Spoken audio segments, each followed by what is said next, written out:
What's going on, guys? This is video number 3, and today we're going to be talking about just who trades Forex and just me explaining a couple more things just to get you guys underway.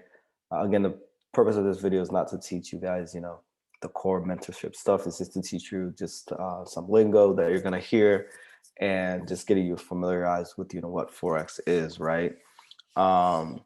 So who trades Forex? So in the world of Forex, there are 4 different groups of people that trade. We have what you can call them like the super banks, all right? And because Forex is a spot market, is decentralized. This is the largest banks in the world that determine the exchange rates, right? So this is based on the supply and demand for currencies, and they are generally the ones that make the bid and the ask in the spread, that we talked about a couple of videos back. And these large banks are collectively known as the intermarket banks, right? And they take on ridiculous, amounts of Forex transactions each day for the customers and themselves. Some of these players are known as like Citigroup, JP Morgan, Barclays, Goldman Sachs, Bank of America, just to name a few. Okay. And then the second largest are going to be the large commercial companies. So these are like Apple, right? And like Mercedes Benz. So for instance, Apple, they must first exchange US dollars for the Japanese yen when they're purchasing, electronic parts from Japan for products, right? So they are using the Forex market to make these transactions on a daily basis. Next, you have the central banks, which are going to be like the government banks. Central banks such as the European Central Bank, the Bank of England, and the Federal Reserve, which is here in the US, are regularly involved in the Forex markets too.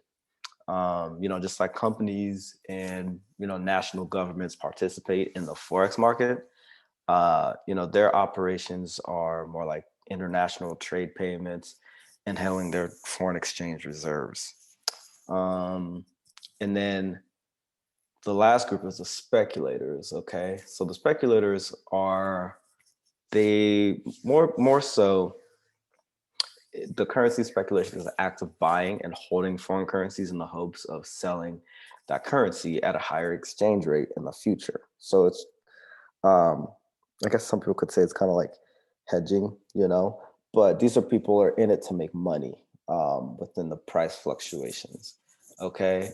This is what we do. We are small specs, well, we're retail traders, but that's a sector of speculators. You have large specs, small specs, and then retail. We're not in the retail in the sense that we trade like retail, right? But we are retail because we're just so small that, that's just the name that we were given. But we are retail that trades smart money style, right? A smart money method. Okay. So those are the people that trade the Forex market, right? So it's a lot of them.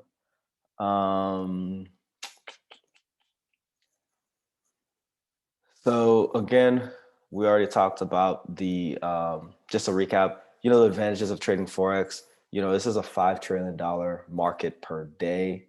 That's how much money, how much volume is, goes through the Forex market. Versus stocks, which well, let's say, so for example, for futures, the futures market trades, about $30 billion per day. Okay.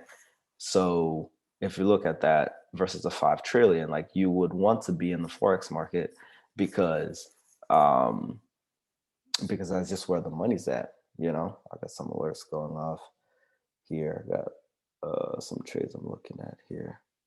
That looks good. Go wait for all my confirmations. Not there yet. So yeah, so it's just the pure volume that you have, right? And then even the stock market, Stock market has, I think, a smaller volume. Yeah, stock market's got a smaller volume than Forex for sure. So the stock market does about, mm, yeah, it does about, I think it's like 34 billion, maybe. That number is going off the top of my head, but you can look that up. At least last time I checked, it was around that, and that was a couple of years ago. So it's probably growing, but it's definitely Forex is the winner of that category, right? Okay, so let's talk about margin. And I talked about margin a little bit earlier in my earlier video, but I just want to clear it up for you guys and really get you to understand the difference between margin and leverage. Okay, so there's a relationship between margin and leverage. Um, so you use margin to create leverage in a sense. So leverage is an increased trading power that is available when using a margin account. So your leverage allows you to trade positions larger than the amount of money you're trading in your trading account, right? So your leverage is expressed as a ratio. So the leverage is the ratio between the amounts of your that you really have and the amount of you using the trade. So it's kind of like putting a down payment on a house, right? So let's say you want to buy a $300,000 house. If you do, it's not an FHA, but the other mortgage type, I think it's conventional. You have to do like 3.5%. So you do 3.5% down, which allows you to buy something that's up to 300, like I said, 350,000, right? So that's kind of the same thing with trading. Is it's your borrowing power. That's what your leverage is.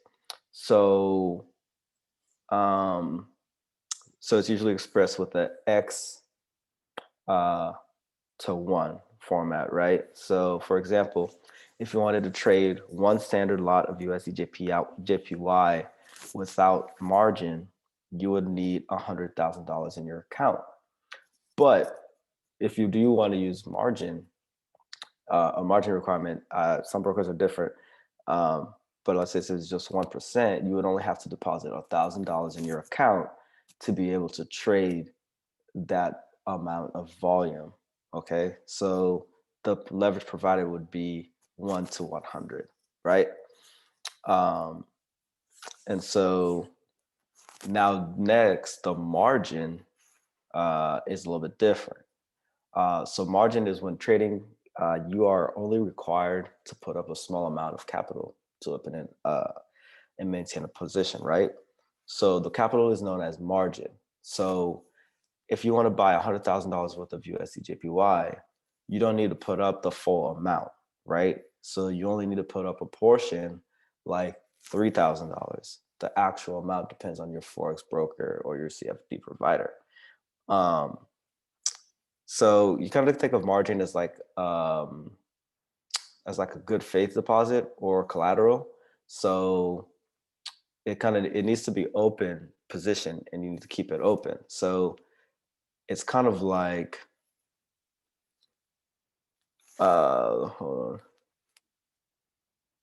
So basically, margin is simply a portion of your funds that your Forex broker sets aside from your account balance to keep your trade open and then to ensure that you can cover the potential loss of the trade, right? And then, so basically, think of it: the portion is locked up for the duration of the specific trade that you're in, and then once the trade is closed, the margin is freed or released back into your account and can be usable again to open up new trades if you won that trade. Okay, so I hope that all makes sense. Um, but you won't really need to like concern yourself with it. Just don't over leverage and you'll be fine. And use a stop loss and everything should be okay. And it should work in your favor. So again, if you want to look at that in a little bit more, it would be the margin trading it just gives you the ability to enter into positions larger than your account balance, right? Just that simple. So with a little bit of cash, you can open up a much bigger trade in your Forex market account, right? Um, so there's a couple things also when you are in a trade that you need to understand is you have your account balance, right? So you're gonna have a couple things when you're looking at your broker account. You're gonna have your balance in your MetaTrader 4 app. That's gonna be the top right number, and then you're gonna have your equity, right? So your equity is going to be so your balance is just what you have with closed positions, and then your equity is going to be your total balance, including trades that are open. So if you have $80,000 and as your balance that is closed out positions, and then your equity has like, and you're up $10,000 on the trade, your equity is going to show you as $80,000, right? And then your free margin, you will always notice, is going to be the same as your account balance. Okay. Um, that's pretty straightforward. Um,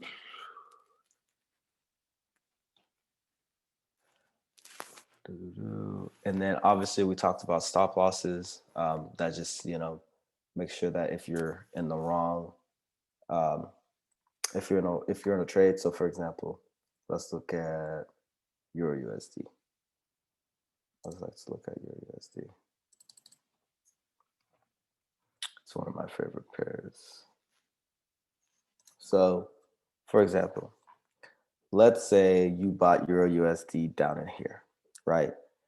And the price went up here. Let's look at it on the 1 hour. So let's say you bought Euro USD down here, and then the price went up here, right? And you're in profit. Now, a lot of people, they just put their stop loss at the low. So let's say you saw the QM fractal forming, you cut the low of the day yesterday, right? And then, or let's say you didn't catch the low. Let's say you waited for confirmation and you caught the completion of the QM fractal, right? So you would put your stop loss in most cases below the low, right? So your stop loss would be, I would just rock like a 4.6, let's just say 4.5 pip stop loss, right? It's right below the low. Now, what is it that is saying again is that if you're wrong, the market's going to take you out, because look, you see here, the market came back, all right, and it would have hit your stop loss. Now, if you didn't have a stop loss, you would have continued negative, right? So if you were buying here and you would be negative 14 pips, right? So on a standard lot, that'd be negative $140. On 10 standards, that'd be $1,400, right? So that's why, we make sure that we use a stop loss, which I will tell you guys over and over and over again. I'm just going through my checklist and making sure I'm covering everything here. We're talking about buy limit, sell limits.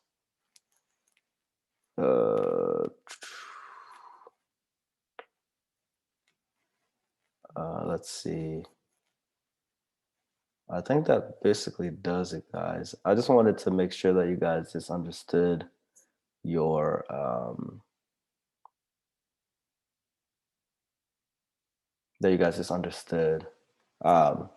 just kind of some of the jargon that goes into trading. And again, this is just overview, and a lot of this you won't even really once you start trading and you get the basics down, a lot of this just comes I don't even think about margin anymore. Like if I do sign up for a broker, I'll see what their leverage that they offer, because that lets me know my borrowing power. So for example, like I'm trading for some funds right now, and like the their leverage is 1 to 10. So that means for every $100,000, I can only use 10 standard lots. Okay. Um, so, but then, if I had, like, my broker LQDFX that I use for my personal trading, they're a 1 to 200. So like $100,000 account, I can throw down like, you know, 50 plus standards, on trades, right? So that is how, that again, that's how that works is it it allows you to have more borrowing power. Okay. So that's gonna be it for this video, guys. Um, and next I'm gonna start making more videos on actual, the markets and like market structure and phases of the market, liquidity, all that good stuff that you guys have been waiting for. So until then, you guys just hang tight and there'll be more videos to come.